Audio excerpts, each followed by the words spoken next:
I can see clearly now, now, now. Holy shit! Holy shit! Oh my god! Holy fuck!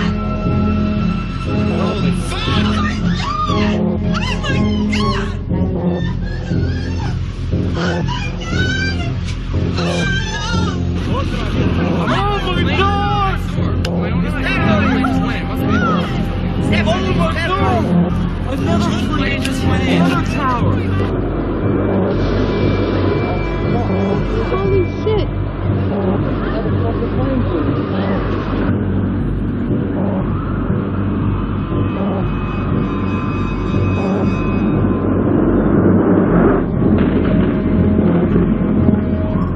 Oh my god. The debris could go. It's an international tourist place. Lots of people. There's another plane coming down. Holy You see? shit! Boom! Oh man! What's going on? Wow! Oh shit! Wow! Do you see this aircraft? I've got it all. Yo, what the fuck? Yo, that's terrorist shit, bro. That is it. This is terrorist. Oh my god, don't be a person. Where? Oh my god. Where? That right there? What are those big heavy things falling at a rate that a piece of paper would not fall? Oh my god! No way.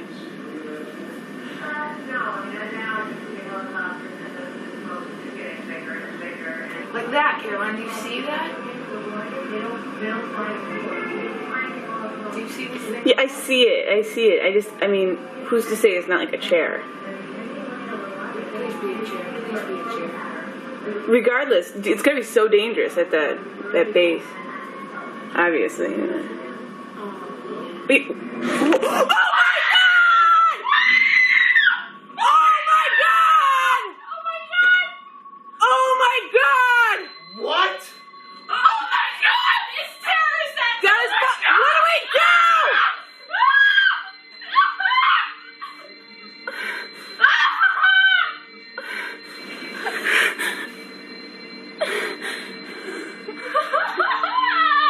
As the attack took place, Mr. Bush was on his way to an elementary school in Florida. When informed of the first plane hitting the World Trade Center, where terrorists had struck just 8 years prior, Mr. Bush decided to go ahead with his photo opportunity.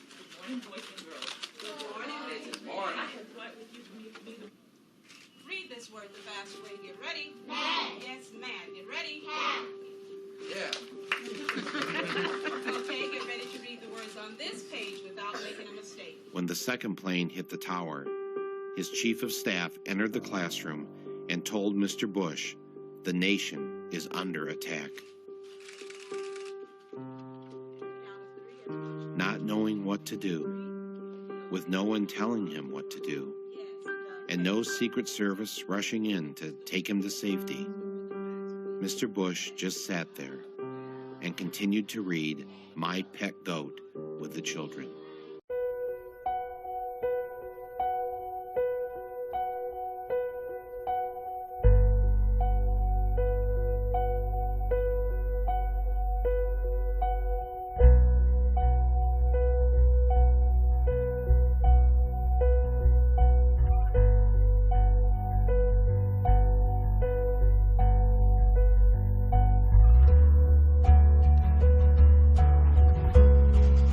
Get ready to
very word secrecy is repugnant in a free and open society. And we are, as a people, inherently and historically opposed to secret societies, to secret oaths, and to secret proceedings. We decided long ago that the dangers of excessive and unwarranted concealment of pertinent facts far outweighed the dangers which are cited to justify it. Even today, there is little value in opposing the threat of a closed society by imitating its arbitrary restrictions. Even today, there is little value in ensuring the survival of our nation if our traditions do not survive with it. And there is very grave danger that an announced need for increased security will be seized upon by those anxious to expand its meaning to the very limits of official censorship and concealment. That I do not intend to permit to the extent that it's in my control.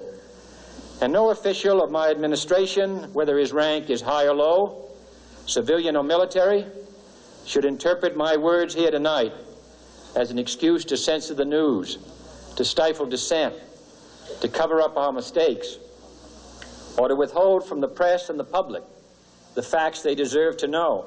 Much has been made of the controversial discovery of an apparent foretelling of the impending collapse of the towers on the American currency. We're going to explore this now, along with other strange anomalies regarding the dollar bill and its relation to the occult. In 1996, a new series of 5, 10, 20, 50 and $100 bills were released. It was discovered, or deliberately leaked, that by folding the notes from left to right and top to bottom, something strange occurred. On the $5 bill is the Twin Towers with the antenna spire reaching from the top. On the $10 bill is the Twin Towers on top of a pyramid-style structure with smoke billowing from the first hit tower. On the $20 bill, both towers are hit with the right tower burning high and the left tower burning low, exactly as the World Trade Center towers did burn on 9/11. And on the $50 bill, the Twin Towers are shown beginning to collapse as smoke and fire continue to pour out. And then on the $100 bill, smoke can be seen rising from ground zero, where the towers once stood.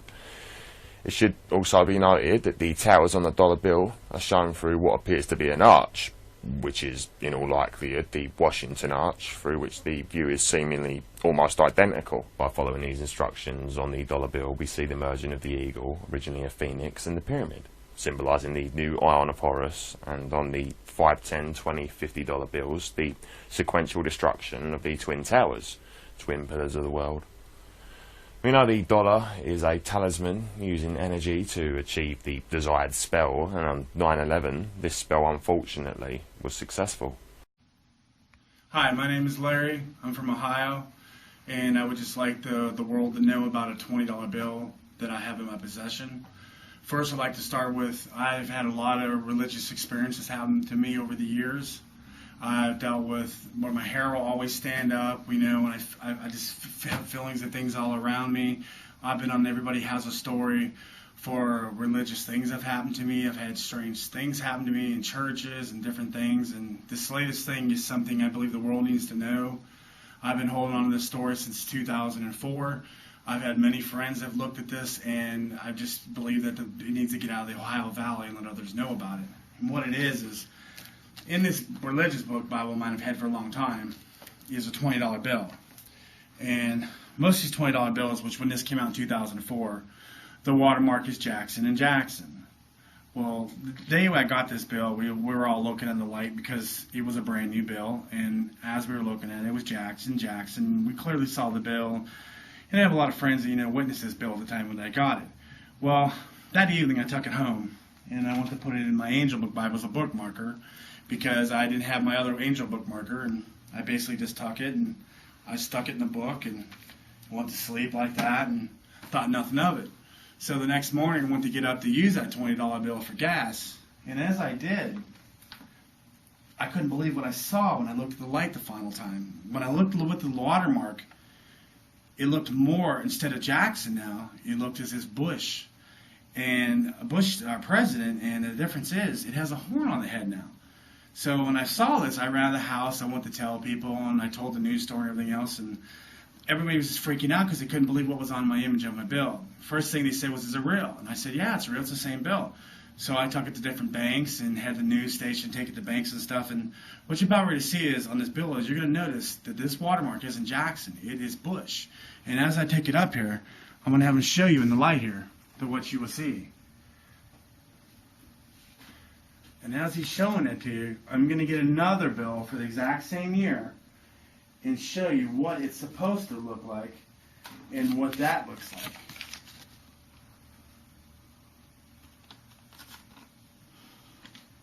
You see clearly in the watermark is the image of Bush. The nose, the chin, the eyes, there's a horn coming from the head. And the news stories that I have support that. It's been on News 9, News 7. It's been in regular articles, online stories, which I can submit that all with my story. And every time I try to submit the story outside of Ohio Valley, somehow or somewhere seems to stop my story. And I've had back in the earlier day when I got this to where people were watching me over it and, you know, like I shouldn't do nothing with it. But I think the world has a right to know about it.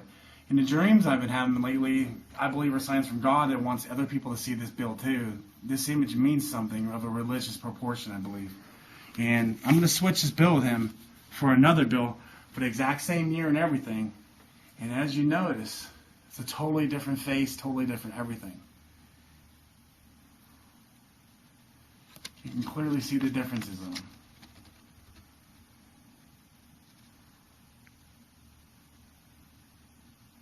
Same year, 2004, when the new ones came out and everything.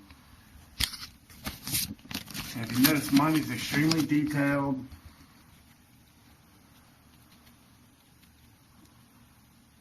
The horn, the eyes, chin, everything.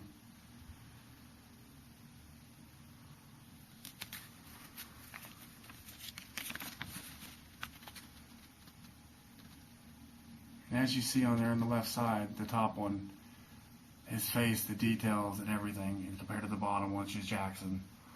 It's like the whole face of the Bush bill is completely formatted in a total formation. I've had people cry, holding it, looking at it, people scared of it. But I just believe the story needs to be told because there's some serious stuff about this bill going on that is not of the regular nature. There's a money strip in the bill. It's been tested, like I said, and it just needs the story needs to be told. And I just want the world to know about this and know that everybody has a right to know what's been told on this because I mean this is a serious thing to me because I've been having dreams about it, stories about it, and I mean a lot of friends have told me why don't I YouTube it, why don't I show people about the world about it, and you know, why don't other people have their opinions and get to look at this bill too? Because I know there's fake things out there, but this bill is real, and this is a true story. And I'll continue to put it back in the same Bible book, the same page it's always been on, and it's been there ever since. And I keep having these dreams that, you know, let people know about it, let people see it. And I just think the world has a right to know this bill. And I have a lot of spiritual things that continue to happen to me, and I'm willing to answer any questions for anybody or anybody would like to see it. I'm considering setting up maybe somewhere locally to where people can come and actually look at the bill. And I just like to have some opinions on it and let people know this is a real thing going on here. And, you know, it just kind of makes me a little nervous because I don't know what to do with the thing at the same time. But, you know, it's something that I've looked around. I've never found one like it. I made sure it wasn't just no freak print. Can't find anyone close to nowhere near like it. And News 9 and both 7 both said in their articles that it's Bush. You know, and everybody says it's Bush, and it even looks like Bush. So you can make your own decision. But, I mean, I really think it's something that the world has a right to know. And my name is Larry from Ohio, and thank you for your time. Supposedly, a CNN reporter found Osama bin Laden, took a television camera crew with him, went into Osama bin Laden's hideout, interviewed him and his top leadership, his top lieutenants and colonels and generals in their hideout. This is a CNN reporter with a camera crew. And he came out and told everybody, within 3 weeks, Osama bin Laden is going to attack the United States and Israel. Now, don't you think that's kind of strange, folks? You see, because the largest intelligence apparatus in the world, with the biggest budget in the history of the world, has been looking for Osama bin Laden for years and years and years, and can't find him. The FBI also, under the leadership of Louis Freeh, has been looking for Osama bin Laden for years and years and years and years and years and many years, and can't find him. Some doofus jerk-off reporter with a camera crew waltzes right into his hideout and interviews him. Look at the Council on Foreign Relations. Many members, in fact, the majority, never serve on the executive committees. They never go through any initiation of any kind. They are, in fact, the power base and are used to gain a consensus of opinion. The majority are not really members, but are made to feel as if they are. In reality, they are being used and are unwilling or unable to understand. They may have been or may be members of the Christian or Jewish religion, but that is only to further their own ends. They are, and always have been, Luciferian and internationalist. They give allegiance to no particular nation, although they have used, on occasion, nationalism to further their causes. Their only concern is to gain greater economic and political power. The ultimate objective of the leaders of both groups is identical. They are determined to win for themselves undisputed control of the wealth, natural resources, and manpower of the entire planet.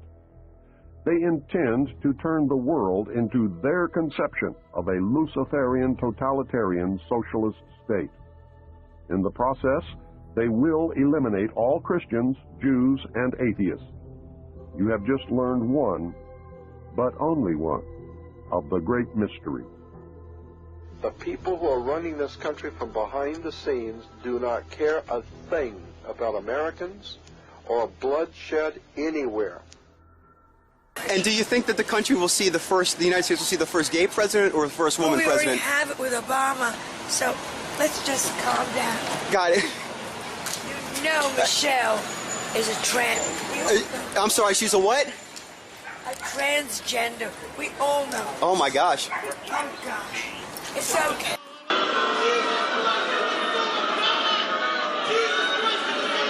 I do.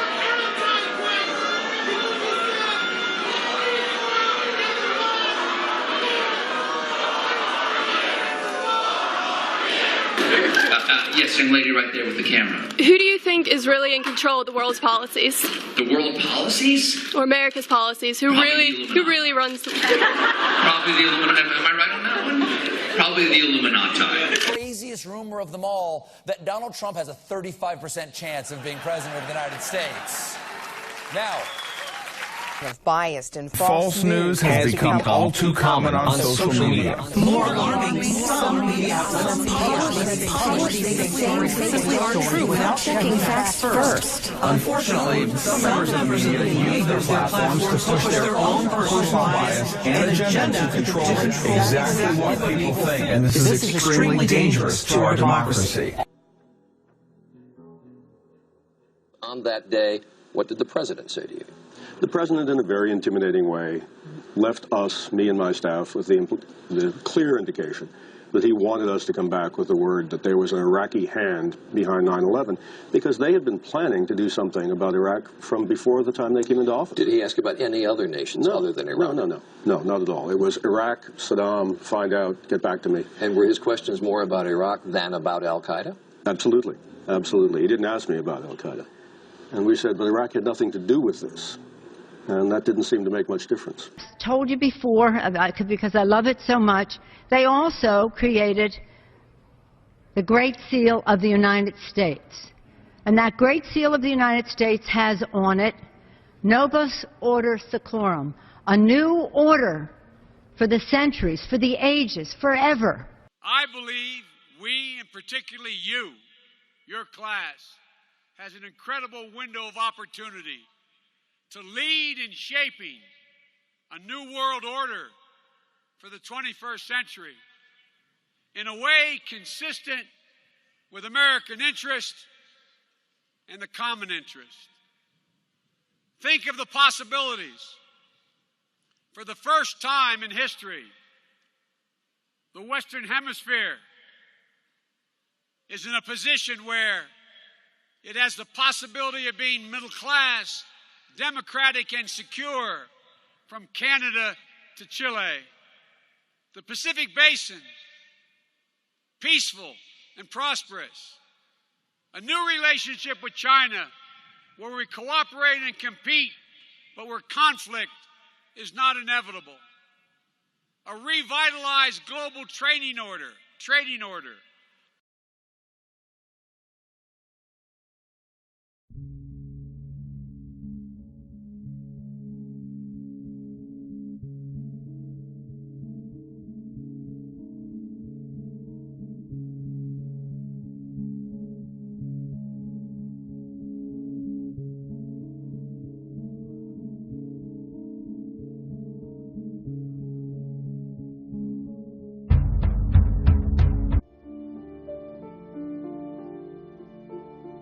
And the emissaries of the various secret societies would come up behind them, tap them on the shoulder, and say something like, "Skull and Bones, do you accept?"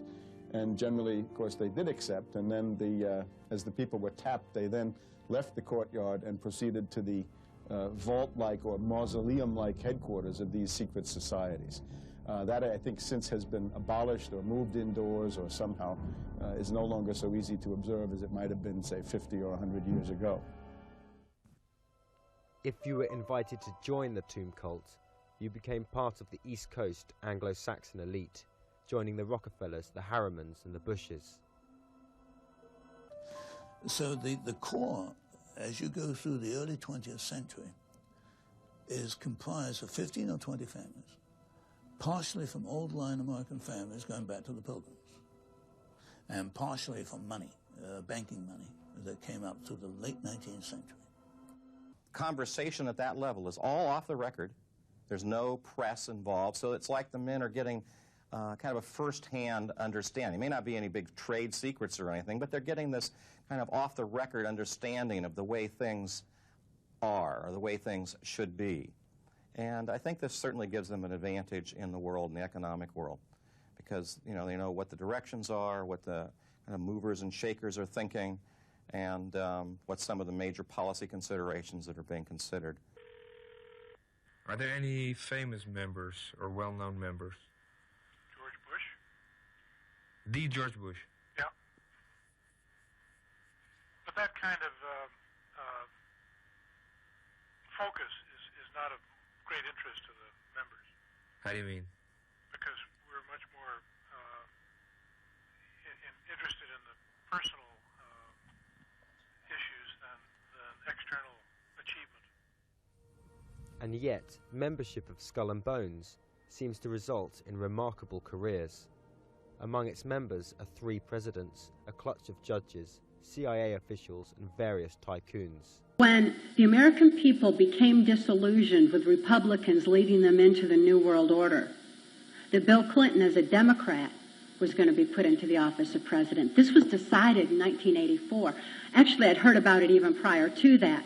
But that, as of 1984, they were already discussing it as an absolute fact. So I wanted to finish the thought here. And for one break, we have to hit live.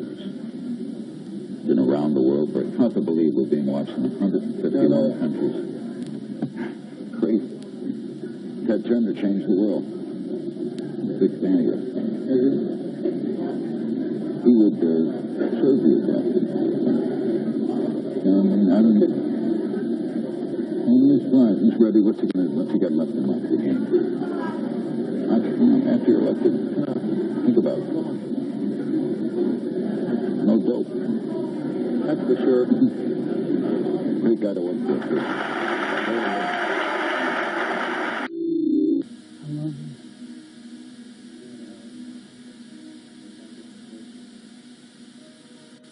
Can't do any more. Let me do some now. Gonna do some more fun. We've done all Colorado today. Transmissions from the Bush-Clinton presidential election campaign in the 1990s, we can see that Bill Clinton was nothing more than a puppet to the puppet masters which placed him in the White House. Bill Clinton's demeanor seems to be similar to a person who is under a hypnotic trance. Of how and why the United Nations is the crux of the great conspiracy to destroy the sovereignty of the United States and the enslavement of the American people within a UN one-world dictatorship is a complete and unknown mystery to the vast majority of the American people. The reason for this unawareness of the frightening danger to our country and to the entire free world is simple. The masterminds behind this great conspiracy have absolute control of all of our mass communications media, especially television, the radio, the press, and Hollywood. We all know that our State Department, the Pentagon, and the White House have brazenly proclaimed that they have the right and the power to manage the news, to tell us not the truth, but what they want us to believe. They have seized that power on orders from their masters of the great conspiracy. And the objective is to brainwash the people into accepting the phony peace bait to transform the United States into an enslaved unit of the United Nations one world government. First of all, bear in mind that the so-called UN police action in Korea, fought by the United States, in which 150,000 of our sons were murdered and maimed, was part of the plot, just as the undeclared by Congress war in Vietnam, in which our sons are dying, is part of the plot, just as the plot against Rhodesia and South Africa, in which our sons will be dying, is part of the UN plot. However, the vitally important thing for all Americans, all you mothers of the boys who died in Korea and are now dying in Vietnam, to know is that our so-called leaders in Washington, whom we elected to safeguard our nation and our Constitution, are the betrayers, and that behind them are a comparatively small group of men whose sole objective is to enslave the whole world of humanity in their satanic plot of one world government. Now, in order to give you a very clear picture of this satanic plot, I will go back to its beginning, clear back in the middle of the 18th century, and name the men who put that plot into action, and then bring you down to the present, today's status of that plot. Now, as a matter of further intelligence, a term used by the FBI, let me clarify the meaning of the expression, "He is a liberal." The enemy, meaning the one-world conspirators, have seized upon that word liberal as a cover-up for their activities. It sounds so innocent and so humanitarian to be liberal. We'll make sure that the person who calls himself a liberal or is described as a liberal is not in truth a red. Now then, this satanic plot was launched back in the 1760s when it first came into existence under the name of the Illuminati. This Illuminati was organized by one Adam Weishaupt, born a Jew, who was converted to Catholicism and became a Catholic priest, and then, at the behest of the then newly organized House of Rothschild, defected and organized the Illuminati. Naturally, the Rothschilds financed that operation. And every war since then, beginning with the French Revolution, has been promoted by the Illuminati, operating under various names and guises. I say under various names and guises because after the Illuminati was exposed and became too notorious, Weishaupt and his co-conspirators began to operate under various other names. In the United States, immediately after World War I, they set up what they called the Council on Foreign Relations, commonly referred to as the CFR. And this CFR is actually the Illuminati in the United States. And its hierarchy, the masterminds in control of the CFR, to a very great extent are the descendants of the original Illuminati conspirators. But to conceal that fact, most of them changed their original family names to American-sounding names. For example, the true name of the Dillons, Clarence and Douglas Dillon, once Secretary of the U.S. Treasury Department, is Lepowski. I'll come back to all this later. There is a similar establishment of the Illuminati in England, operating under the name of the British Institute of International Affairs. There are similar secret Illuminati organizations in France, Germany, and other nations operating under different names. And all these organizations, including the CFR, continuously set up numerous subsidiary or front organizations that are infiltrated into every phase of the various nations' affairs. But at all times, the operations of these organizations were and are masterminded and controlled by the internationalist bankers, who in turn were and are controlled by the Rothschilds.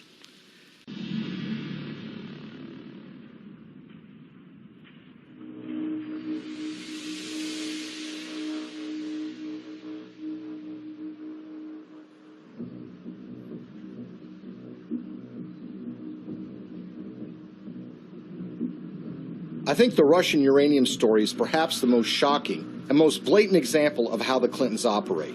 This is a story about the Russian State Nuclear Agency, American uranium, $145 million in cash, and the Clintons. At the end of the day, this is a story about buying influence and selling influence. The Clintons are the sellers of influence. The Canadian investors and the Russians are the buyers. Bill Clinton had gone to the Central Asian country of Kazakhstan in 2005 with Frank Justra. Kazakhstan is a country that's been run since the collapse of the Soviet Union by a dictator named Nazarbayev, who shuts down political opposition and tortures political opponents.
The ostensible purpose of the visit to Kazakhstan by Bill Clinton was to talk with Nazarbayev about AIDS, HIV. The problem is Kazakhstan really does not have an AIDS, HIV problem. So that explanation really doesn't make sense. What makes far more sense is that Frank Giustra wanted access to very lucrative Kazakh uranium mines. Kazakhstan is one of the largest producers of uranium in the world. Bill Clinton arrives there with Frank Giustra, and they have a series of meetings with Kazakh officials. There's a press conference where Bill Clinton stands with the dictator of Kazakhstan, and he praises the human rights record. He praises that elections are being held in the country, and he even says that Kazakhstan should head up something called the OSCE, which is the Organization for Security and Cooperation in Europe. Think about that for a second. Bill Clinton is saying that a known human rights violator who's been condemned by human rights organizations around the world should head up a human rights organization. They go from a press conference to a dinner where Frank Giustra, Nazarbayev, the dictator of Kazakhstan, and Bill Clinton meet and talk. Well, 2 days after that meeting, Frank Giustra finally gets his uranium concessions worth hundreds of millions of dollars. A couple of weeks after that, Bill Clinton gets his $30 million from Frank Giustra, the first payment in what will become more than $100 million in pledges and commitments and donations made by Frank Giustra. So it's really, in a way, a simple story in that they all are walking away from the table with something that they want. Nazarbayev is getting the legitimacy of an ex-president, saying what a nice and kind leader he is. Frank Giustra gets his uranium concession, and Bill Clinton and his foundation get cold, hard cash. Now let's move to Chapter 2 of this story, which is even more sinister. You see, the international uranium market is very competitive. The Kremlin sees dominance and control of the uranium market as a source of national power. Frank Giustra takes that uranium concession he got in Kazakhstan and puts it into a company in a so-called reverse merger, which was one way for a private company to go public to form something called Uranium One. It's a company traded on the stock market in Canada, and they start acquiring uranium concessions in places like Wyoming, Texas, New Mexico, and Utah. And by 2009, they have what is expected to be 50% of future uranium production in the United States. This gets the interest of Vladimir Putin and the Russian government. And in fact, there are State Department cables that were leaked through WikiLeaks, which show that Hillary was aware of the fact that the Russians took great care to try to dominate the international uranium market. Well, the Russians want to buy this asset, and they offer a 40% overprice on the share of the stock. And for this transaction to go through, it has to be approved by the U.S. federal government. Why? Because uranium is regarded as a critical industry in the United States. After all, this is used for our civilian nuclear reactors and goes into nuclear weapons. So it goes before the federal government where it needs to be signed off by a series of federal agencies, including the Secretary of State, Hillary Clinton. As Hillary Clinton is contemplating this, shareholders in Uranium One, including Frank Giustra, have sent more than $145 million to the Clinton Foundation. The chairman of that company at the precise time is a guy named Ian Telfer, who is also making donations to the Clinton Foundation, as is Frank Holmes, who is another major Uranium One shareholder. And Hillary Clinton, who has a record of opposing precisely these kinds of deals, comes out and says, you know what, I think this is a good deal. Let's let Vladimir Putin take control of what is now 20% of U.S. uranium production. Are these the real parents of Obama's daughters? Are these the parents of Obama's daughters, Malia and Sasha Obama? Take a look at this. This is Anita Blanchard and her husband, Martin Nesbitt. According to the New York Times, they are close family friends of the Obamas through Michelle Obama's brother, Green Arrow, Craig Robinson. There they are at the bottom, Anita Blanchard and Marty Nesbitt. Marty Nesbitt is head of the Obama Foundation. He's the chairman. Here's Martin Nesbitt speaking with Rahm Emanuel. Here's Martin Nesbitt with Valerie Jarrett and Obama. Here's Martin Nesbitt on Air Force One with Michelle Obama. Where are they headed? Well, maybe to Hawaii. There's Obama and Anita Blanchard, the wife. in Hawaii on a family vacation. Yellow shirt, that's Martin Nesbitt. Polka dot dress, that's his wife, Anita Blanchard. They travel with the Obamas to Hawaii. They are old friends of the family. What else do we notice about Martin Nesbitt? Well, he looks exactly like Malia Obama. They look very similar. They look very similar. Could this be Malia Obama's father? Could his wife, the resemblance is even closer to Sasha. Anita Blanchard looks like Sasha Obama. Looks like the other Obama daughter. Now, when bloggers went digging for baby photos of the Obama daughters, they had trouble finding anything. They found a couple things, but when we zoom in on this photo, what do we find? Blue areas are sloppy Photoshop work. I mean, it looks like it was like a cut and paste job. It's really sloppy. Now, then they tried to find birth records of the Obama daughters. They went looking for the birth doctor who delivered them. Guess who delivered the Obama daughters? That's right, Dr. Anita Blanchard, the wife of Marty Nesbitt, delivered the Obama daughters. Hat tip, Fellowship of the Minds. Both Obama daughters delivered by their parents' friend, Dr. Anita Blanchard, at University of Chicago Medical Center. So this woman on the left, the family friend who looks like the daughter, delivered the daughters, delivered both of them. Here's Obama and Marty Nesbitt. How do they know each other? Going all the way back. Well, could they be connected through the gay bathhouse in Chicago, Man's Country? Obama has a lot of shady connections through there. So the question is, could the Nesbitt be lending their daughters out to the Obamas for photo ops, and they pretend to be the Obama daughters? Why? Because the Obama daughters, two men can't have a baby. Here's some supporting evidence. Ready? Two men cannot produce a baby. Look at Michelle Obama. She looks like she could bench press Obama with one hand. All right? These are two men. Ask Joan Rivers. Michelle Obama is a tranny. These are two men. They can't have daughters of their own. Watch this. Obama refers to Michelle as Michael. Distinguished guests, and men and women of the finest military in the world. And most of all, Admiral Mullen, Deborah. Michael and I also want to acknowledge your son Jack, who's deployed today. All of you have performed extraordinary service to our country. Here's more evidence. Michelle Obama has no clue what year she got married to Obama. Watch Michelle Obama fumble. She doesn't know what decade she got married. Ready? What's your question? How long have you been with Barack Obama? We been married? 20-something years.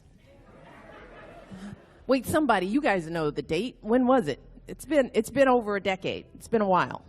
You just watched Michelle Obama narrow down her own wedding year to a 20-year window. She's pretty sure she got married sometime during that 20-year window. Plus, Obama's Hawaii birth certificate is totally forged. You know, in 2000, when George W. Bush took over the Republican Party after he got the nomination as he was running for president, the official GOP logo was altered, was changed, so that the stars went from the traditional American flag five-pointed star, with the top, that is sort of like Da Vinci's man. You know, there's the top point is the head, the two side points of the star are the outstretched arms, the two bottom points of the star are the two outspread legs. You're familiar with what I'm talking about, right? Yes. And they flipped that upside down so that it became the symbol, the satanic symbol, the historic, classic satanic symbol of the goat, where the two things at the top are the horns of the goat, the two things on the side are the ears of the goat head, and the thing at the bottom now, the star on the Republican logo, is now sitting on a single point, and that's the chinny chin chin of the goat, right?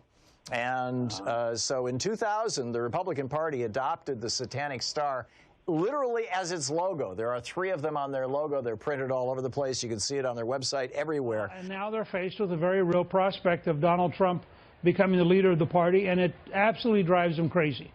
They just cannot imagine sharing. Well, because he's an outsider. He's not them. He's not part of the club. He's uncontrollable. He hasn't been through the initiation rites. He didn't belong to the secret society. When you listen to what Senator Ron Johnson says about an informant telling them that there have been these meetings of what was referred to in these texts as a secret society off-site.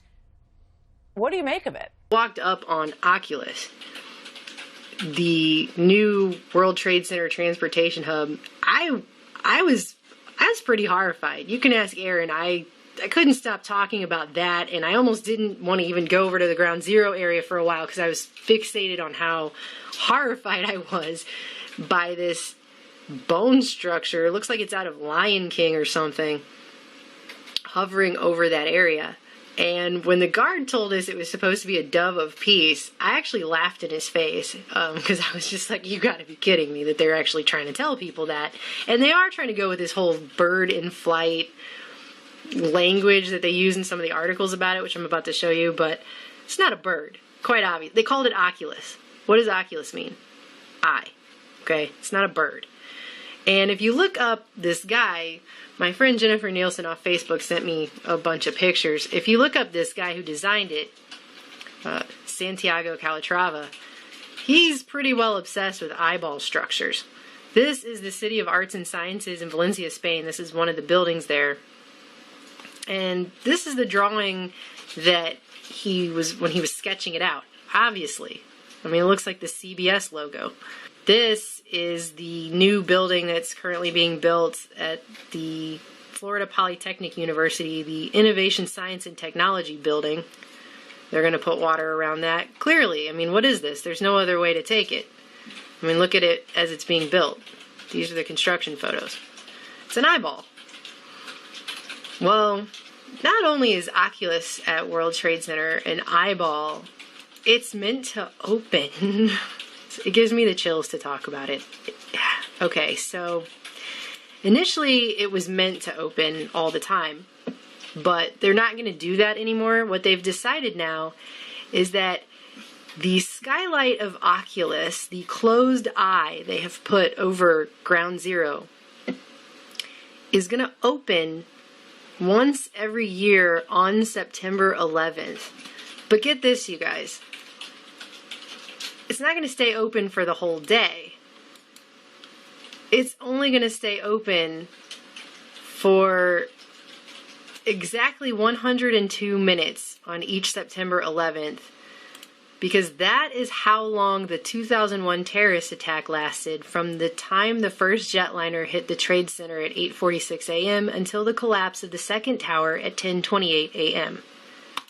So every year for 102 minutes, the eye of Oculus will open at Ground Zero. Think about that for a minute. Just take that in. Living, breathing building. That's what they refer to it as, a living, moving building. It's a living creature, it's evolving, it's morphing because it's receiving a skin. That's how they talk about this Oculus building. Mr. Heintage said his biology analogy was not intended to echo Mr. Calatrava's organic conception of Oculus, but it seems safe to guess the architect would be pleased to hear that his building moved. He always said that it would. So that's how they talk about this thing, like it's living, like it's alive. And look at what Mr. Calatrava said at one of the annual remembrances.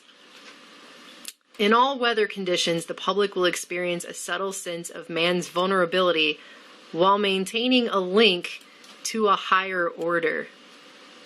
The memory of the victims will be honored and explicitly expressed through the most symbolic and significant element of the project, allowing people to spontaneously gather with a sense of transcendence and elevation. It's not a bird. I'm just saying, it's not a bird.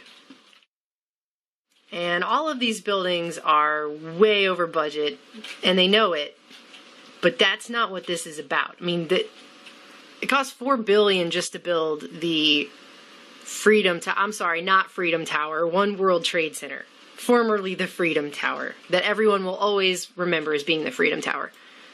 Even if it garners $120 million in rent a year from the businesses inside it, it would still take 35 years to recoup the cost of construction. But as one worker on the site says, that's hardly the point. Quote, "This building wasn't built to make money. It was built to demonstrate something to the world."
Now, a new mystery surrounding One World Trade Center.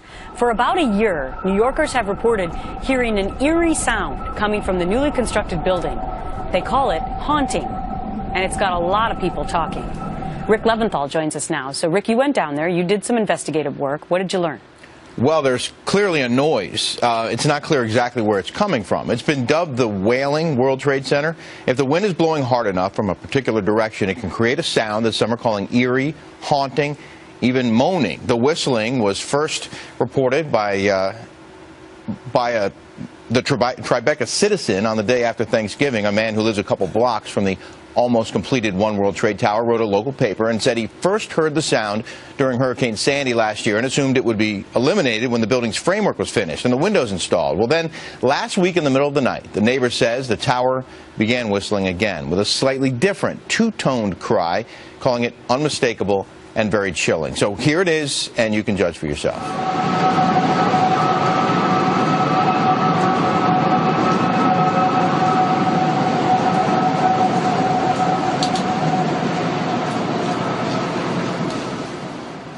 Well, that was from last week. Now we have footage from last year shot by a woman named Jenna Pope. You'll see a police car with its lights on, but the noise you hear is not a police siren.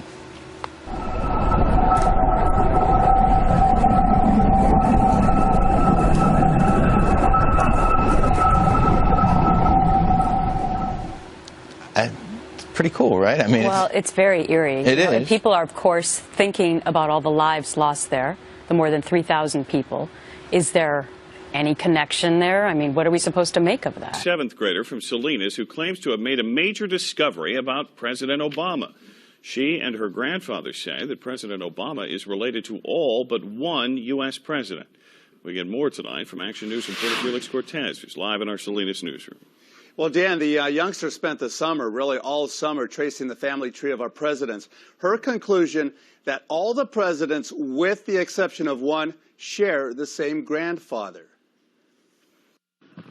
Well, first we start off with George Washington at the top, and then it goes to John Adams, Thomas Jefferson. 11-year-old Bridget Dovigneau says she's made a first-of-its-kind discovery that President Obama and all the presidents before him, with the exception of one, are related and descendants of a former king of England. No, they are all cousins, and they're grandsons of John Lackland.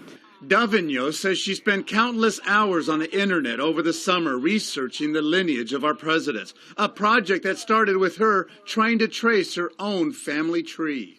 But I'm the first historian to do all the presidents. I'm very glad I got this done, and I think it will turn out to be a success. The Monte Vista Christian seventh grader has written President Obama to tell him the presidents before him are his cousins. She hopes to present this family tree chart personally to the president. But Bridget has her skeptics, including this reporter. Her biggest supporter and firm believer that Obama is a descendant of a former king of England is no doubt her mother. If you have a child, and they have a child, and they have a child, and they have a child, and they have a child, Life names change. all she's saying is this guy is the great, 25th, 27th, depending on what line it is. He created all this family. So, do I believe it? Yes. Just what is Masonry, Kipling? Oh, it's an ancient order dedicated to the brotherhood of man under the all-seeing eye of God. We should have done well to have left that sort of thing behind us in England, my friend. It could never work here. Oh, there are tales that it did work here, before we ever came. Some audacious scholars can even trace it back to the builders of Solomon's Temple.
Crowley was living in poverty in France. An old friend and famous literary figure and occultist, Frank Harris, kindly took him under his roof.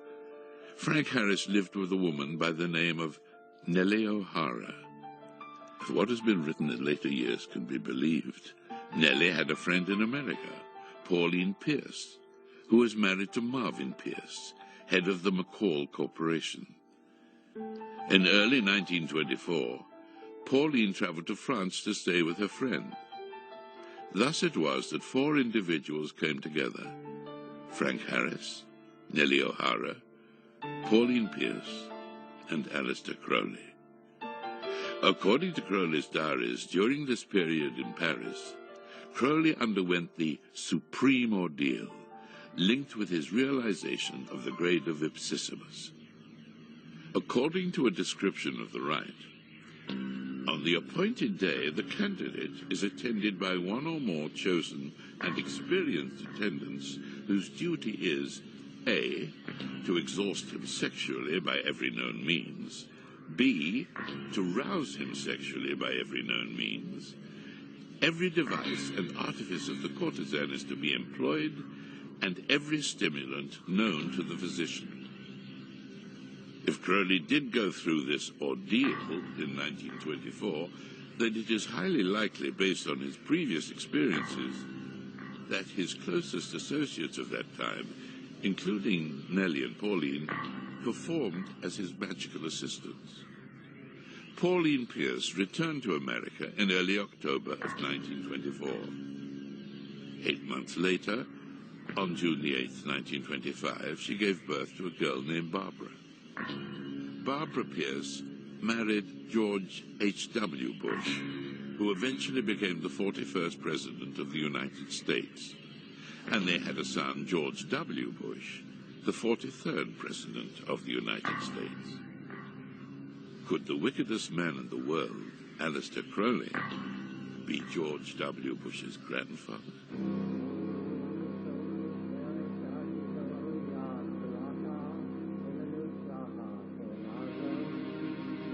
In 1925, Crowley received a letter from Theodore Roos of the OTO in Germany. A vacancy had become available for international head of the OTO. They had chosen Baphomet. To the British, and indeed the Americans, I may have been a flesh-eating devil, but the Germans obviously still appreciated the lore of Thelema. I was still Baphomet, an ipsissimus, the great beast, 666. You know it's the Jews who are behind it. No, we don't know it's the Jews behind it, and I've never said that, and neither should you. George Bush is certainly not a Jew, but he's a part of it. Right, he works for them. Yeah, they put him in office. No, it's not that he works for them. You don't understand the structure of the organization that is actually bringing apart world government. The reason that they're able to recruit so many Jewish people to be a part of this is the Jews have never allowed themselves to assimilate as citizens, really, of any country. They're always Jewish. They always separate themselves. They always look forward to next year in Jerusalem. They believe themselves to be a part of a world, and they want to bring about a world government. So they're sympathetic to this whole one world government ideal. But the people at the heart and soul of all of this, and there are a lot of Jewish people involved, are what's called the Illuminati.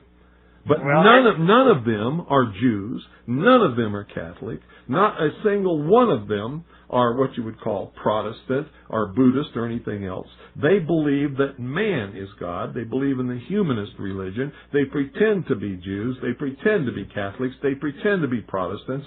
They infiltrate religions and organizations and governments. They take over and destroy from within.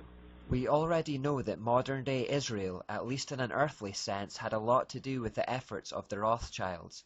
Some more symbolism that gives that away can be found in the Israeli Supreme Court. The Israeli Supreme Court was funded by the Rothschilds on the condition that they would choose the plot of land, would use their own architect, and that the price of its construction would never be made public. Built in 1992 in Jerusalem, it sits next to the Knesset, which is the main political building in Israel.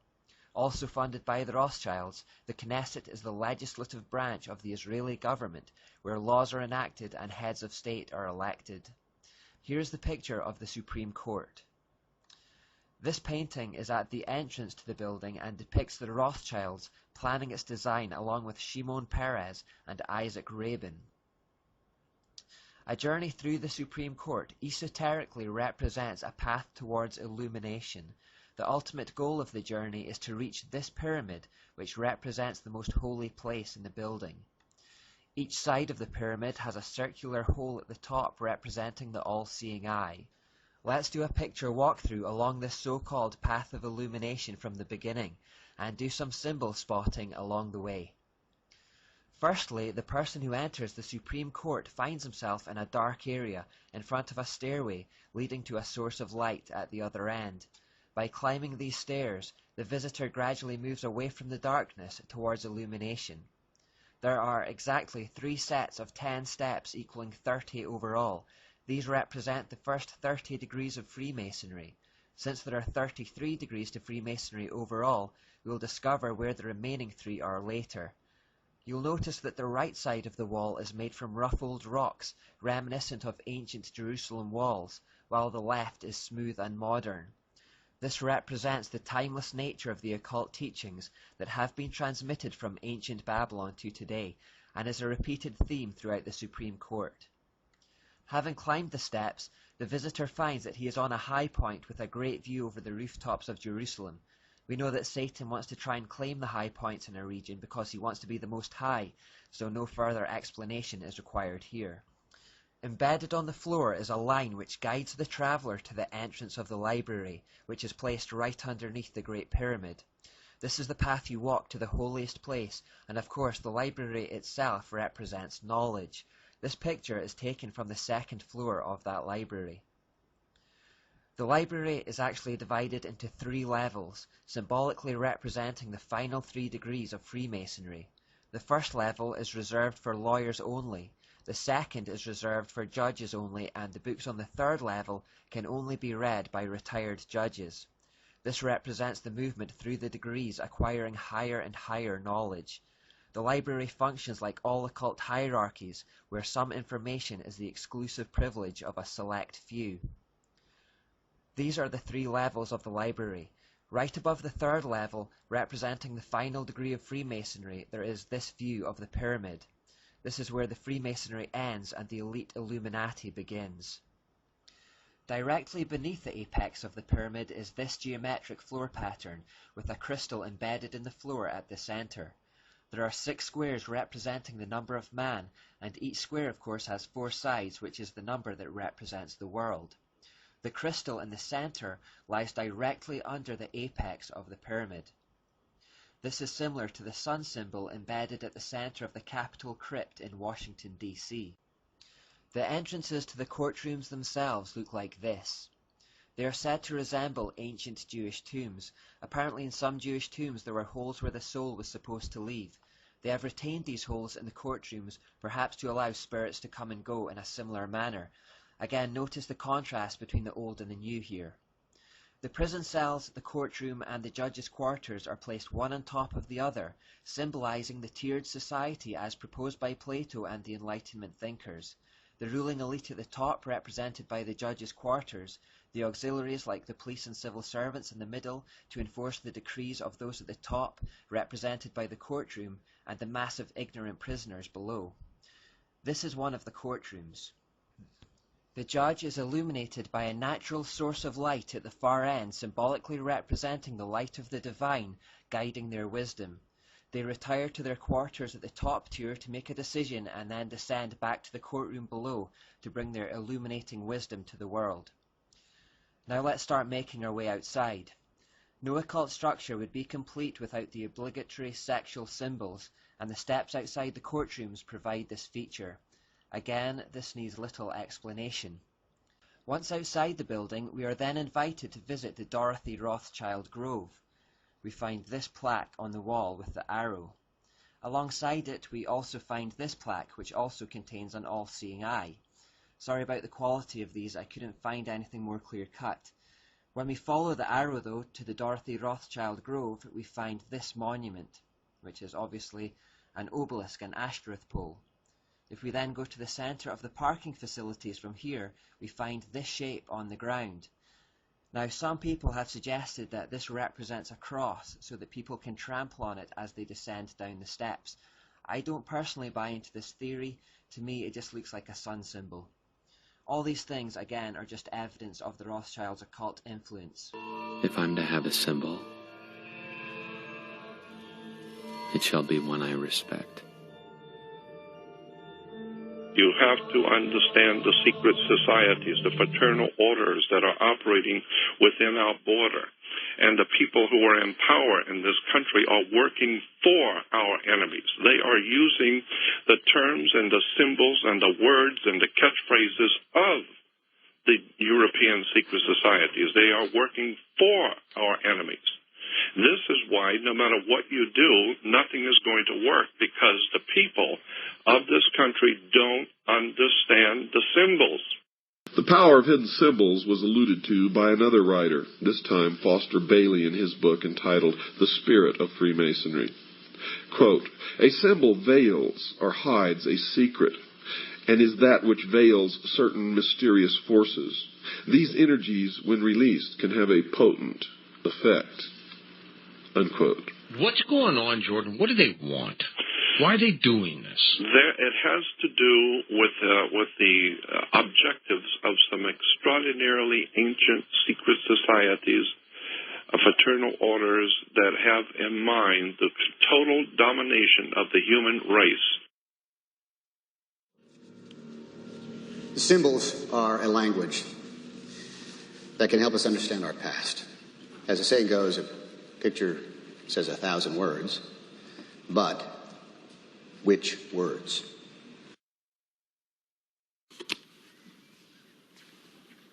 Spencer, tell me something about the sun. The sun, the symbol of the light, Lucifer, the intellect, the gift, primordial knowing. They don't worship darkness. Can't people see that their symbolism is entirely to do with the light? So when we're understanding about the sun, when we're understanding about light, when we're understanding about Luciferianism, The kind of knowledge is on a need-to-know basis, and the powerful people in this world figure you don't need to know. This is a secret communication among powerful people around the world that are playing jokes on the working class poor and the working people of the world. Have no idea in the world how this stuff is really being played. That's why I've always believed that there is a legitimate, de jure, magical system that is being used and employed to manipulate the whole human race, and we don't even see it. The secret is simply the fact that certain of their members worship Lucifer, and that they keep that secret from the overwhelming majority of their own members, and certainly the public is never to know this fact if they can help it. And the evidence to support that conclusion is ample, but only to one who cares enough to look for it. The problem with most people is they don't care enough to look for anything. So why the secrecy? The secrecy is because, folks, the real secret of Mystery Babylon is how to control everyone else. And if they reveal these secrets, they won't have the control, for it'll be in the hands of everyone. That is the greatest secret of the secret societies. I've been looking at this one subject of the hidden words, terms, catchphrases, symbols that the Illuminati uses around the world, and I am just amazed how it's right here in America in your face, and people have no idea in the world. We have no idea. They were brilliant. They're brilliant to be able to hide this. In plain sight, right in front front of you. We're talking again about symbol literacy generally in life when it comes to advertisements, you see, or media, or video games, or even symbolism, art. It's very important for people to realize the subtextual messages that come across. And since people watch a lot of movies, and since movies are now, in our day and age, $1 million creations, they're in your face, it's actually handy for people to watch them objectively also, like a critic, and see some amazing stuff that's, being told to us through the films. With each new dawn, I see the sun god rise on the far bank of the Nile. Deadly fun. But we'll sulk in the sun, that's it! Devil Snare hates sunlight. Luma Solem! Tony, you will cause the reflection of the sun on the rear window to magnify and shine so brightly that our pursuers will be blinded by it. Does this ring mean anything to you? Freemason? And I can tell you now that most of us have been living in fantasy land for all of our lives. We don't even know anything near what the truth of any matter is. And we must begin an honest search. Now, Osiris has as a symbol an eye. And that eye, of course, is the sun. And this eye represents the sun of the underworld. Quote, the arcana, defined as being a secret or hidden knowledge of the ancient mysteries, were never revealed to the profane, defined as those not initiated into the inner mysteries, except through the media of symbols. You're going to find, folks, that symbols mean more than you will ever begin to understand unless you've waded deep into the stream of the mystery Babylon, as I have. This symbol in the Egyptian was a ball of light surrounded by radiant rays.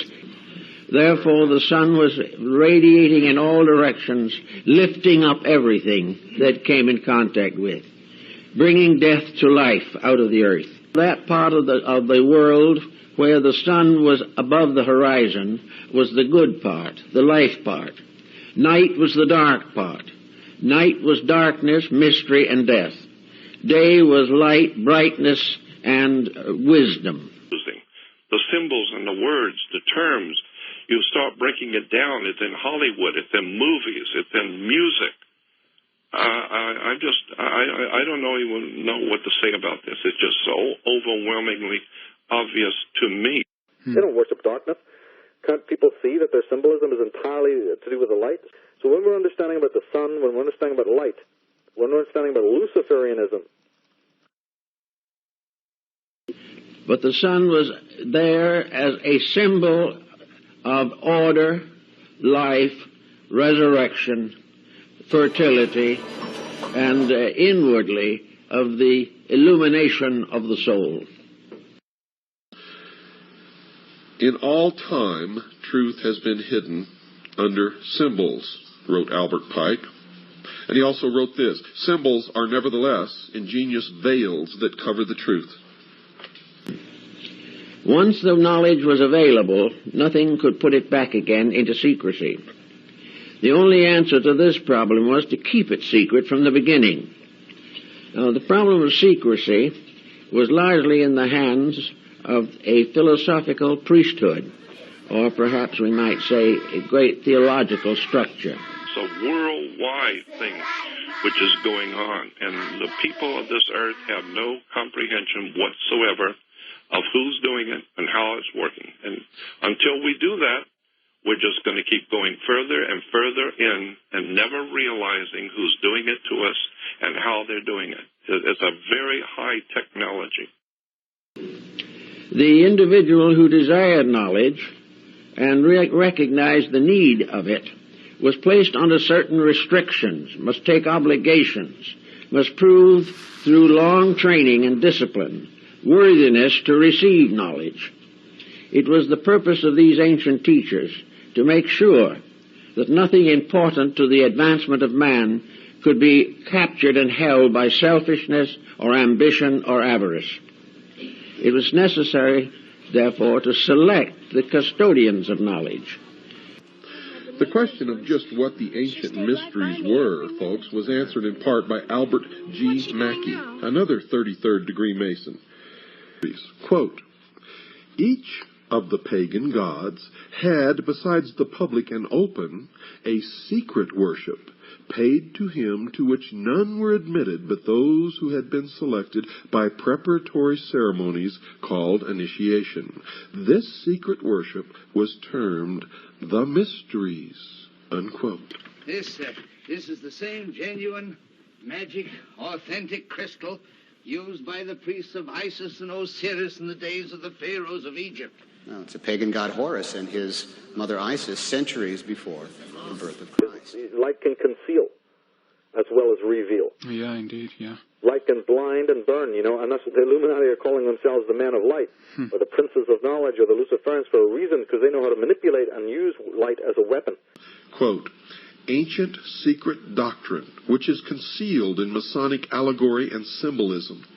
It was but to preserve these truths for future generations that Masonry was perpetuated, unquote. And if that is true, why is it a secret?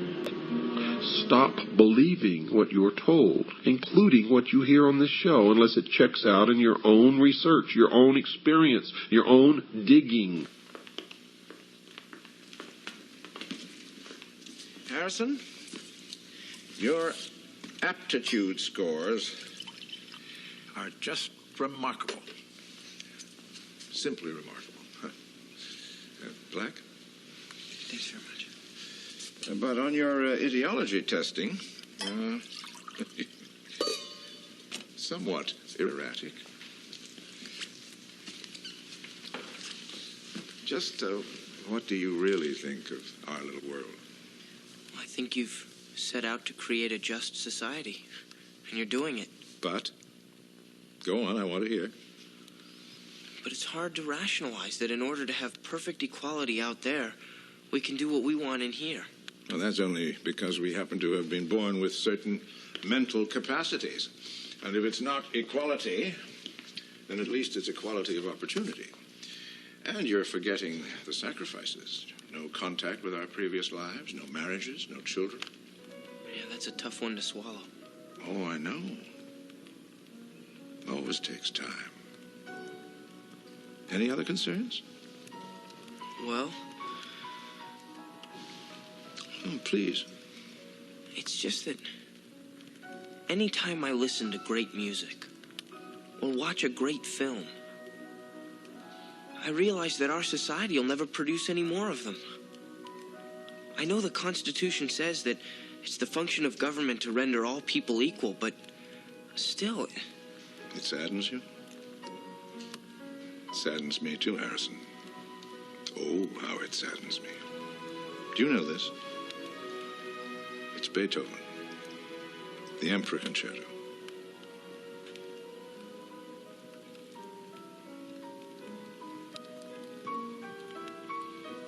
Can you imagine how I must feel? Knowing that I'm striving to create a world in which no Beethoven will ever be born. But it has to be. Not just because of some words in a constitution. It has to be.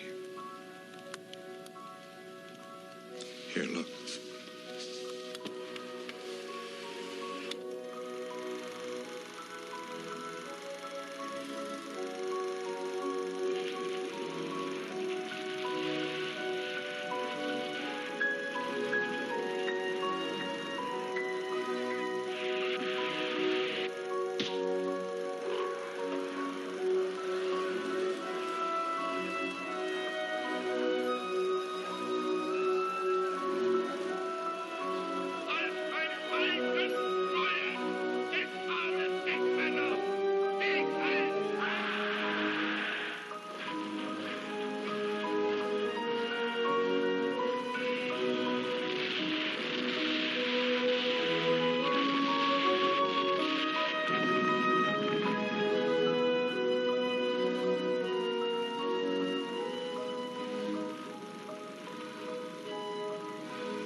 Bible tells us not to covet, but we covet nonetheless.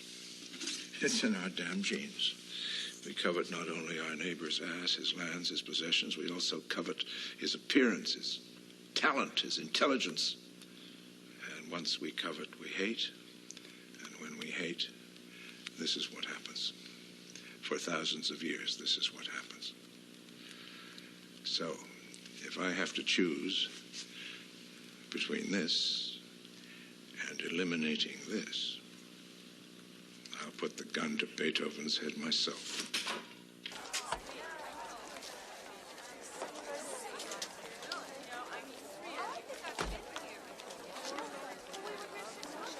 Women salvaging today at 3:45. Male participation at 4 o'clock. Remittances from all females, including Martha's and economy women.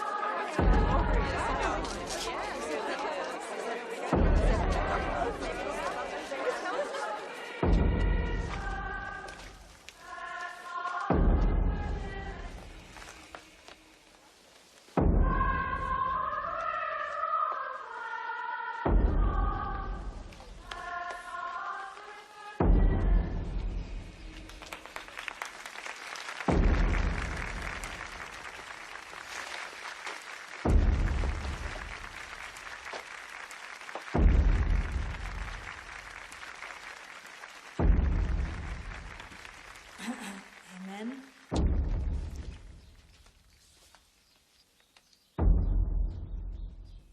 We are here today in the name of duty. And sometimes duty is a hard taskmaster. This woman, whom we all knew as a handmaid, has been found guilty of seduction and fornication with a member of the medical staff.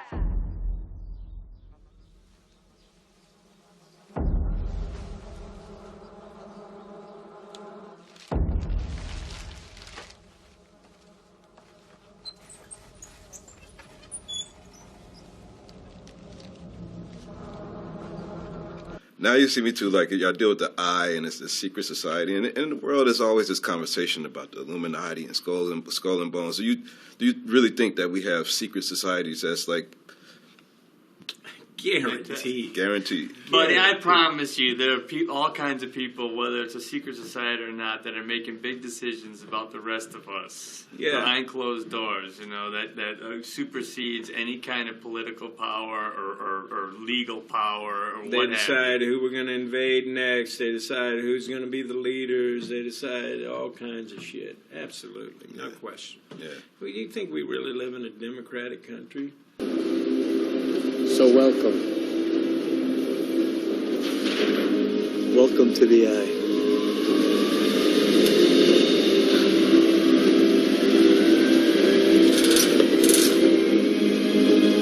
But in reality, the main emphasis of the KGB is not in the area of intelligence at all. According to my opinion and opinion of many defectors of my caliber, only about 15% of time, money, and manpower is spent on espionage as such. The other 85% is a slow process which we call either ideological subversion or active measures, активные мероприятия in the language of the KGB, or psychological warfare. What it basically means is to change the perception of reality of every American to such an extent that despite of the abundance of information, no one is able to come to sensible conclusions in the interests of defending themselves, their families, their community, and their country. It's a great brainwashing process which goes very slow, and it's divided in 4 basic stages. The first one being demoralization. It takes from 15 to 20 years to demoralize a nation. Why that many years?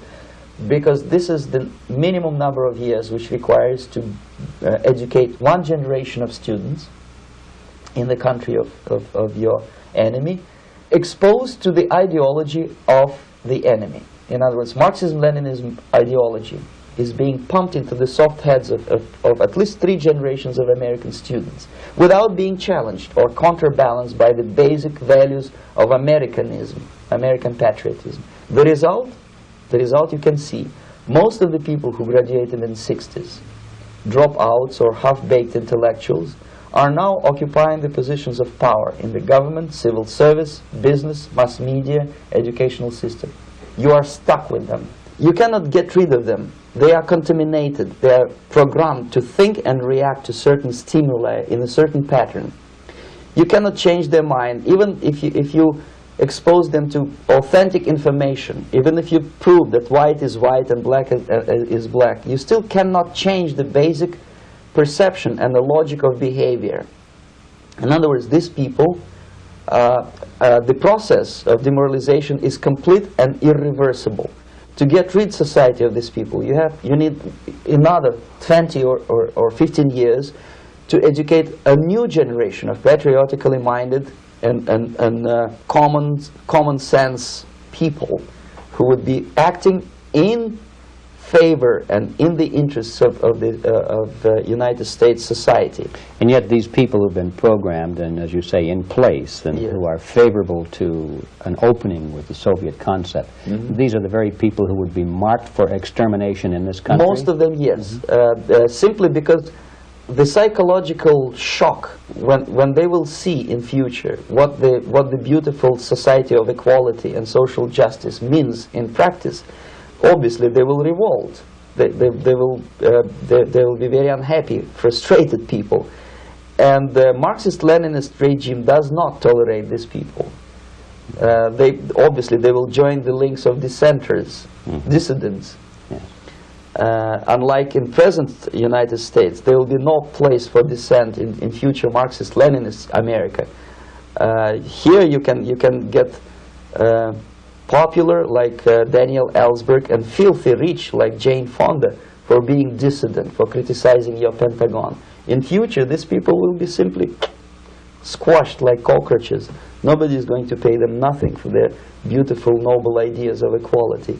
This they don't understand, and it will be greatest shock for them, of course. The demoralization process in the United States is basically completed already. For the last 25 years. Actually, it's overfulfilled, because demoralization now reaches such areas where previously not even Comrade Andropov and all his experts would even dream of such a tremendous success. Most of it is done by Americans to Americans, thanks to lack of moral standards. As I mentioned before, exposure to true information does not matter anymore. A person who was demoralized is unable to assess true information. The facts tell nothing to him. Even if I shower him with information, with authentic proof, with documents, with pictures, even if I take him by force to the Soviet Union and show him concentration camp, he will refuse to believe it until he is going to receive a kick in his fat bottom. When a military boot crashes his, then he will understand, but not before that. That's the tragic of the situation of demoralization. So basically America is stuck with demoralization, and unless, even if you start right now, here, this minute, you start educating new generation of Americans, it will still take you 15 to 20 years to turn the tide of ideological perception of reality back to normalcy and patriotism. The next stage is destabilization. This time, subverter does not care about your ideas and the patterns of your consumption. Whether you eat junk food and get fat and flabby, doesn't matter anymore. This time, and it takes only from 2 to 5 years to destabilize a nation, what matters is essentials: economy, foreign relations, defense systems. And you can see it quite clearly that in some areas, in such sensitive areas as defense and economy, the influence of Marxist-Leninist ideas in the United States is absolutely fantastic. I could never believe it 14 years ago when I landed in this part of the world, that the process will go that fast. The next stage, of course, is crisis. It may take only up to 6 weeks to bring a country to the verge of crisis. You can see it in Central America now. And after crisis, with a violent change of power, structure, and economy, you have so-called the period of normalization. It may last indefinitely. Normalization is a cynical expression borrowed from Soviet propaganda. When the Soviet tanks moved into Czechoslovakia in '68, Comrade Brezhnev said, now the situation in brotherly Czechoslovakia is normalized. This is what will happen in the United States if you allow all these schmucks to bring the country to crisis, to promise people all kind of goodies and the paradise on earth, to destabilize your economy, to eliminate the principle of free market competition, and to put a big brother government in Washington, D.C. with benevolent dictators like Walter Mondale, who will promise lots of things, never mind whether the promises are fulfillable or not. He will go to Moscow to kiss the bottoms of new generation of Soviet assassins, never mind. He will create false illusions that the situation is under control. Situation is not under control. Situation is disgustingly out of control. Most of the American politicians, media, and educational system trains another generation of people who think they are living at a peacetime. False. The United States is in the state of war. Undeclared total war against the basic principles and the foundations of this system. And the initiator of this war is not Comrade Andropov, of course. It's the system. However ridiculous it may sound, the world communist system or the world communist conspiracy, whether I scare some people or not, I don't give a hoot. If you are not scared by now, nothing can scare you. But you don't have to be paranoid about it. What actually happens now, that unlike myself, you have literally several years to live on unless the United States wake up. The time bomb is ticking. With every second, the disaster is coming closer and closer. Unlike myself, you will have nowhere to defect to, unless you want to live in Antarctica with penguins. This is it. This is the last country of freedom and possibility. Okay, so what do we do? What is your recommendation to the American people? Well, the immediate thing that comes to my mind is, of course, there must be a very strong national effort to educate people in the spirit of real patriotism, number one. Number two, to explain them the real danger of socialist, communist, whatever, welfare state, big brother government. If people will fail to grasp the impending danger of that development, nothing ever can help United States. You may kiss goodbye to your freedom, including freedoms to homosexuals, to prison inmates. All this freedom will vanish, evaporate in 5 seconds, including your precious lives. The second thing, the moment at least part of the United States population is convinced that the danger is real, they have to force their government. And I'm not talking about sending letters, signing petitions, and all this beautiful, noble activity. I'm talking about forcing United States government to stop aiding communism. Well, today the U.S. government has announced its decision to transition its role, its stewardship of the unique identifier system, to transition that stewardship to the global community. We believe this is a historic moment. We believe the U.S. decision is a very important decision, and it's a decision that calls upon all of us to show our readiness to build mechanisms that are global, that are inclusive, that have governments, private sector, civil society, and all internet users participate openly in designing how the internet unique identifier system, how the world will have true accountability delivered to it. We believe this is possible. Gives us protection to remove content. That is a really important part of 230. So there's a Good Samaritan clause that actually enables us to remove content that is legal under U.S. law, like mature content, adult content, hate content. So it actually gives us protections for that. Her argument is constantly, we're a site where we give everybody a voice. That's who we are. that is our DNA. That is how we started and how we want to continue. Now, there's been a lot of objectionable things that have been posted, and I think that's why she agreed to give us this interview, Susan Wojcicki, because she wants the public to know they're trying. Well, I started in 2014. 2014 was an amazing time to be at Google. We didn't talk about politics. No one talked about politics. It was just a chance to work with the best computer scientists in the world, the best facilities, the best computers, and free food. I think as the election started to ramp up, the angle that the Democrats and the media took was that anyone who liked Donald Trump was a racist, even a Nazi. And that got picked up everywhere. I mean, every tech company, everybody in New York, everybody in the field of computer science basically believed that. On stuff like that, it was more discretion on your viewpoint. I guess how you felt about a particular matter.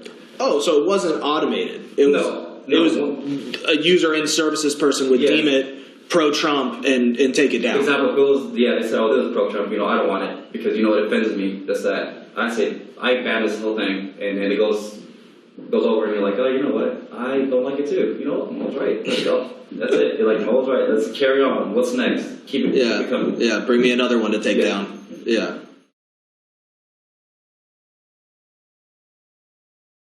It doesn't stop with Google search.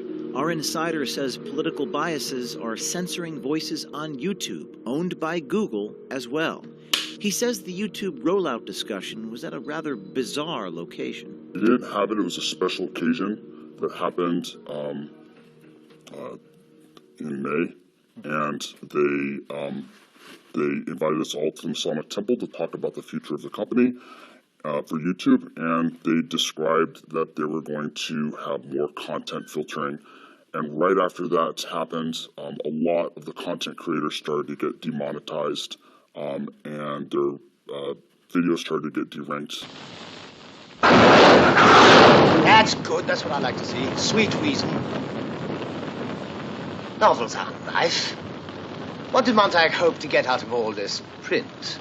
Happiness? What a poor idiot you must have been. This gibberish is enough to drive a man mad. Thought you could learn from these how to walk in the waters. Did you? Montag must learn to think a little. Consider how all these writings, all these recipes for happiness, disagree. Now let this heap of contradictions burn itself out. It's we who at this moment are working for man's happiness. Look, isn't that lovely? The pages, like flower petals or butterflies. Luminous and black. Who can explain the fascination of fire? What draws us to it, whether we're young or old?